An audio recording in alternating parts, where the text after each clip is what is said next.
Hello watchmates! Sa nakalipas lang na 3 buwan, sa channel na to, marami na tayong brands na napag-usapan. Marami na ring watch stores at shopping malls na tayong napasyalan. Sa mga subscribers natin mula pa niyan, abangan nyo yung sorpresang hinahanda ko para sa inyo. Sa mga bago naman sa channel na to o kahit sa pagrerelo, join our growing community dahil matatalino at kwela ang mga subscribers natin dito. Alright friends, let's go! Let's start here at SM San Lazaro. Ano ba yung ibang tawag dyan? Sige nga, comment nyo dyan. Alright, this time subukan natin kakaiba naman. Simulan natin dito sa mga Seiko SUR lineup. Ang gawin natin, check natin maigi mga prices dito, tapos compare natin sa ibang shopping malls na pupuntahan natin ngayon sa episode na to. Para kung halimbawa may budget tayo tapos nagbabalak lang tayong bumili, makita natin kung saan ba mas practical at ideal bumili. Magaganda din palang design ng Seiko SUR, no? May tanong pala ako sa mga Seiko geeks dyan. Ang lahat ba ng models ng Seiko SUR is naka-sapphire crystal?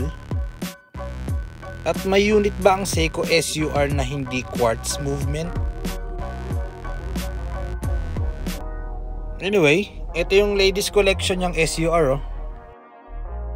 Kung ang style nyo manamit, mahilig kayo sa brilyante, ayan, pwede yan, oh.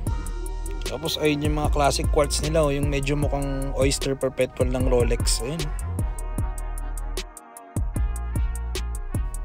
Next up, ito yung mga most popular models ni Seiko, no?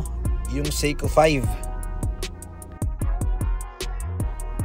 Tanong ulit, bakit ang models na ito ay tinatawag na Seiko 5?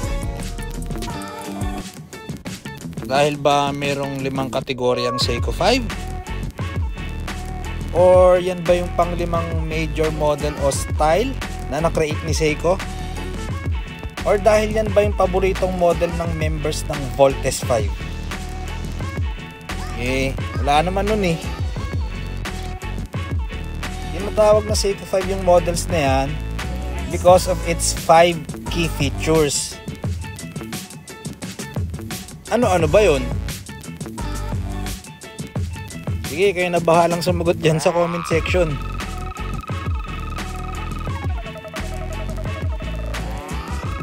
Yan, mga Seiko 5 pa din yan. Sa mga nakakaalam kung anong models yan, say present. Yan o, mga GMT ba to? Tapos ay yung black, yun ba yung Bruce Wayne o Batman? Maganda din kung bibili kayo ng relo, may idea na kayo kung anong model yung gusto nyo. Tsaka may idea na rin kayo kung saan nakakabili nun. Mamaya kasi mapupuntahan yung store, wala naman yung hinahanap nyo. Sayang pamasahe o panggas, sayang din ang oras. Anyway, tuloy tayo. Ito, mukha namang Rolex Datejust. Ganda. At syempre, yung Philippine exclusive model, the Alpinist Whiskered Pita. Siguro pag nakalagpas na tayong 1,000 subscribers, mamigay tayo niyan. Kung may interested sa mga subscribers natin, ha.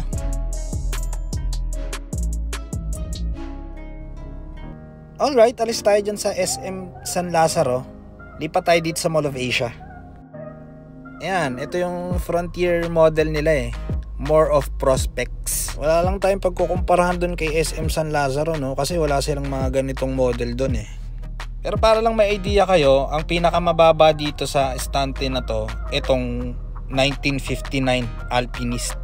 Nasa 54,000 yan. The rest, mas mataas na yung presyo. Ito naman, prospects pa din, pero mga divers naman yung category nito. Ito maganda, oh. Tinatawag din niya na Tuna Safari. Yan o, Manta Ray ba yan or King Samurai? Ito yan, King Samurai yan. Ito ano naman to, Seiko Turtle ba yan? Tsaka automatic field. Yun o, itong Red Samurai na lang kaya ipag-giveaway natin. Yan, chronograph naman. Ano naman yan? Seiko 7 ba yan? Hindi, yun yung mga SSC model o yung mga solar powered chronograph ni Seiko.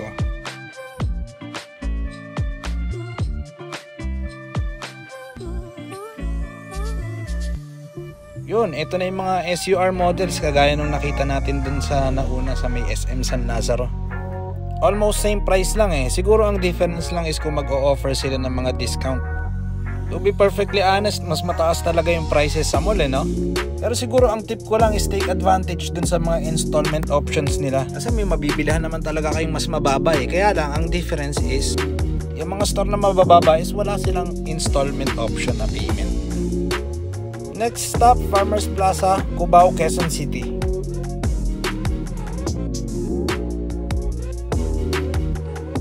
Dito maganda mamili ng relo eh, especially kung ang talagang hinahanap nyo is Seiko. Pwede nyong libutin dyan, maraming store dyan, tsaka pababaan talaga sila ng retail price. Talasan nyo lang yung mga mata nyo pag mamimili kayo kasi may mga stores doon na may mga model sila na sa kanila nyo lang makikita. Lalo yung mga vintage, yung mga SNX, SNK.